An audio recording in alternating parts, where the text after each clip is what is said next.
Welcome, everyone. Thank you for joining us today at RSI's Lunch and Learn webinar on employment verifications. I'm Stephanie Peer, and I work in compliance and I'm a special projects manager at Reference Services.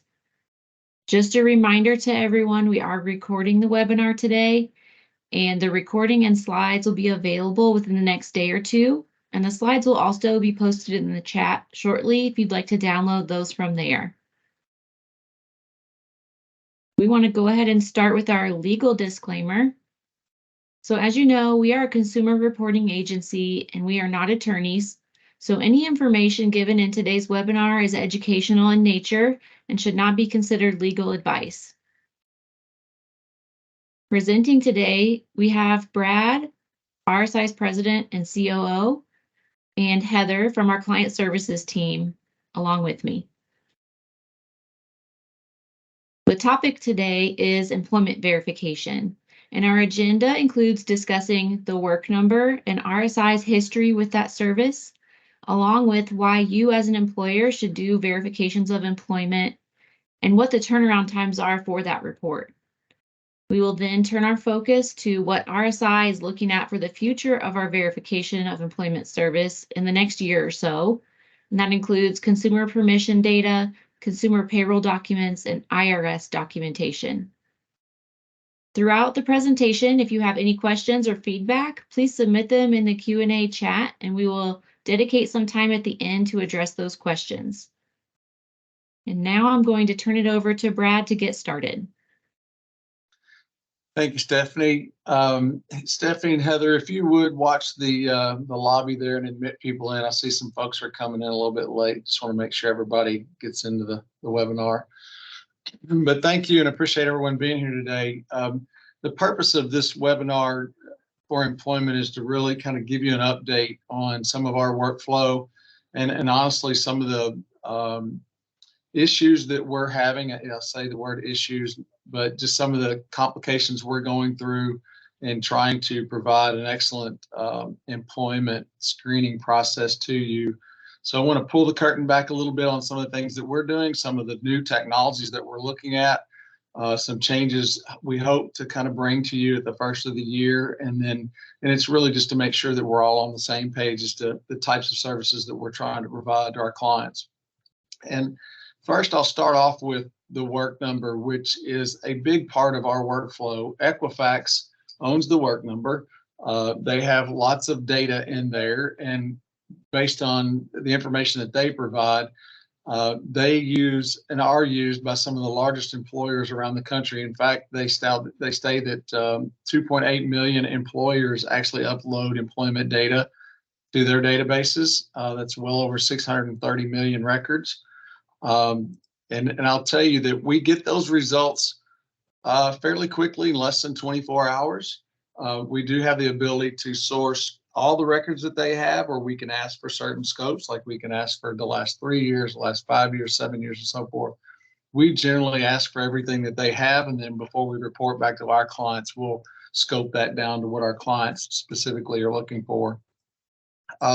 We'll tell you that year to date, RSI has sourced about 48% of our employment information through the work number. So it is some good information, and it's timely, obviously. However, the backside of this is the work number and Equifax specifically are raising their fees dramatically over the last 4 or 5 years.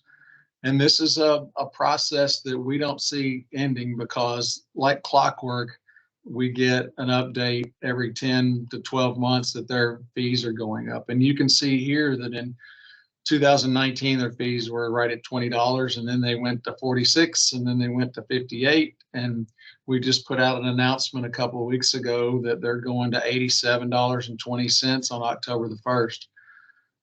I can tell you that at Reference Services, we've negotiated this fee with Equifax, and as with all negotiations, we have to do certain workflows, and I'll explain that. But we have to use the work number first to source data, and then use all other options after that, which actually works well if we're sourcing 50% of our information through the work number, because the work number, one, is not available to all employers directly. There are some limitations as to who can access that data. But I can tell you that if we don't use the work number first and receive what is a discounted fee at $87, our fee cost from them would be well over $100, and we know that. So it is a discounted fee, even though we believe it's very high and shouldn't be that high, and we're looking for other options. But before we get into some of those other things that we're doing, I thought I would give some context to, why bother? Why are employment background checks necessary? But so here's a few stats that we found. Checkster research: 78% of candidates misrepresent themselves on a resume. Indeed says an estimated 40% plus just flat out lie on a resume. And Career Builder says 58% of employers have been caught in a lie on a resume. So lots of stuff to validate through the process of doing a background check. This comes from Career Builder, which I thought was pretty staggering at times. This data is actually 3 or 4 years old, but still very relevant. But according to employers, the most common lies that are caught on a resume: 57% embellish their skill sets, 55% embellish their responsibilities, 42% their dates of employment are wrong, which is a huge number. Their job title, 34%, are lied about. Their academic degree, 33%. The companies that they work for, 26%. So I mean, a quarter of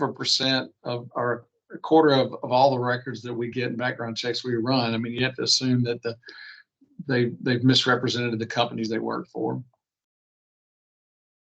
So we're often asked too, how far back does employment verification and background check go? So I thought I would touch on this briefly. Background checks can generally only report the past 7 years when it comes to criminal records, but employment verifications do not have the same guidelines. In fact, the Federal Trade Commission states that employment verifications are considered neutral and that the information is neither negative or positive. There is positive nor negative. So due to this, there's no restriction on how far back the employment verification can go on a background check. So I will say, however, most of our clients want to know the previous or the current employment, and generally we're in the 3 to 7 year range that we're asked to report. We generally get the start and end dates of employment, title. Sometimes we get eligibility for rehire, and obviously reporting to discrepancies. We can do custom scope, which means defining the number of years that we search. We can also note how many attempts you would like us to make before we can actually verify, because many times we're having to make multiple calls, waiting on folks to call us back before we can actually verify, and that can take some time. And then obviously the number of employments that we verify. Any third-party fees like the work number, we're passing that straight through to our clients when applicable with no markup. So we don't make any money on that fee. We simply pass it through as is. But we certainly realize that fee of $87 is something that is a big hit to budgets, and we're mindful of that. And so we want to find ways to source this data without these large fees if we can. 80% of our employment verifications are returned within 48 hours. That's pretty quick. And then I can say that about 90% plus are returned completed. So we've got a good track record there. So I want to jump into some of the things that we're looking at beyond Equifax and the work number. We are committed at this point to still use the work number because it is the best resource that we have, but there are other options. The work number data is supplied obviously by some of the largest employers out there. The con to that is it's not available to directly source by all employers, and obviously the fees are increasing and very high in our opinion. There is some new technology out there that we call consumer permission data, and Stephanie's going to walk you through what that looks like on the applicant side to show you what that technology can do. it is somewhat of an automated process. It is actually going directly to the payroll source to verify information with the consumer's permission. If we can't access the payroll data, then we have a way for the consumer to supply a W-2, which provides the same um, verification. The challenge with this consumer permission data is that the delayed response times, because it requires the consumer or the applicant to actually take action. And sometimes they don't read emails immediately. They don't respond immediately. It might take 2 or 3 days for them to see it and respond and take action, or take no action at all. So obviously we can call directly to the employer, or we can call the consumer for proof, and we can ask for W-2s, we can ask for pay stubs. But again, it has a delayed response. We're waiting on return phone calls, as an example. We're trying to connect with the employer. Many of the employers don't want to verify data because they've given the information to the work number. And so we have to work through those processes. And then lastly, something that's new to our industry that we're currently testing that I want to talk about is we're trying to access IRS tax return data, which obviously the tax return is going to show the employment through the W-2s that are attached to the tax return. Now, granted, this would all be consumer permission based. And then we're trying to figure out how much of that information we can pull from the IRS. With right now, we're trying to get their permission to actually access the data. The credit industry uses this already, but the background screening industry is just trying to tap into it. So we'll talk a little bit more about that. So this is screenshots of the consumer permission data that we have access to, and we're actually testing right now. So I'll turn it over to Stephanie, and we'll kind of give you a walkthrough on what this looks like. All right, thank you, Brad. So as Brad mentioned, I'm going to go over the process to how we can obtain that consumer permission data for employment verifications. So the first step in that process is that RSI will send an email to the applicant to complete the employment data request. And then the applicant will acknowledge the request. And from there, they have the ability to search for over 100,000 employers and over 5,000 payroll systems to locate their employment records. And that is nearly 100% coverage of employers. So then the applicant will enter in their search for the employer's name. And it will then take them to a login screen where they can enter their payroll credentials. If they don't happen to have those, there is a link for trouble logging in the top right corner that they can use to help them get those credentials or reset their password if needed. Once the credentials are verified, the request is completed and the applicant's done with their portion of the process. And as soon as that's done, a summary of the employment data would be sent to RSI for a compliance check before we return it to the client.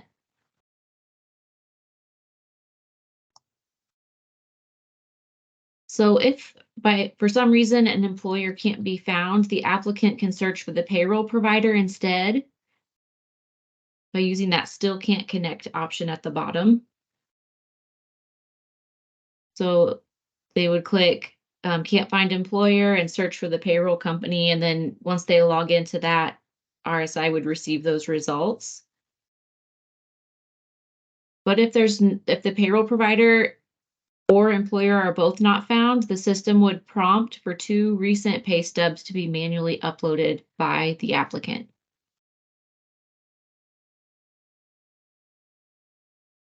So thanks, Stephanie. So a little bit about this. We are currently testing this technology. The fulfillment rates are not nearly as good as, say, the work number, where we're getting half the information back. The fulfillment here is somewhere between, we believe we're going to fall at about 30 to 40%.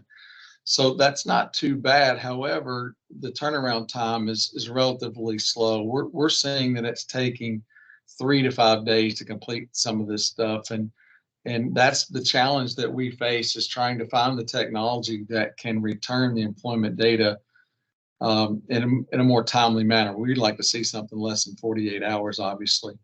But I do believe that this information will probably become more prevalent in the years to come as more and more payroll is done through data providers, as an example, to where we can access this stuff.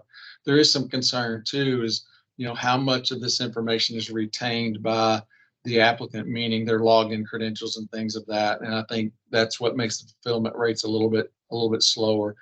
In fact, that they have to receive an email or a text, they've got to open this process, and then requires the applicant to provide those credentials. I touched on this a little bit earlier, the IRS tax documentation access. This is certainly new to our industry. It is something we just came back from the Professional Background Screeners Association conference last month, or earlier this month, and everybody's abuzz about this. We're trying to find ways to access this data, trying to get it automated within our system so that we can work with it directly. We are currently testing this. If we can make this work, it certainly will provide faster turnaround times, because it will not require the applicant or the consumer to do anything other than giving us their authorization to access it. We hope to have some options available to us within the first quarter of next year, and be able to tell you that we're rolling this out. So until then, we're still in the testing phase. So just to kind of summarize what we really hope to kind of pass along with you today. One, we made that acknowledgement a couple of weeks ago about the fee increase with the work number. We obviously had to continue to use the work number based on the information that they have, but we also want our clients to know that we're sourcing other information. We certainly believe that fee is only going to continue to increase, because that's the steps that Equifax has been taking. But we are definitely looking for other alternatives to either use prior to the work number or use in association with, and still provide an adequate turnaround time.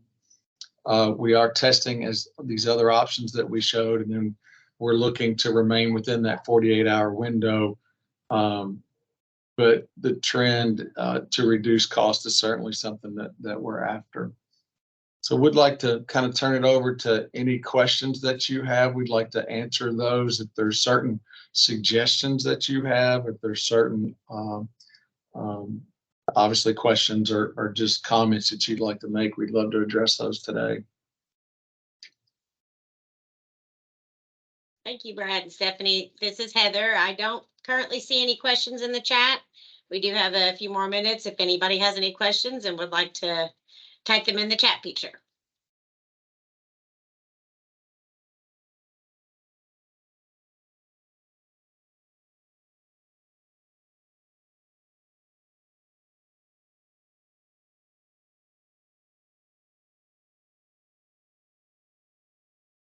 Still not seeing any questions.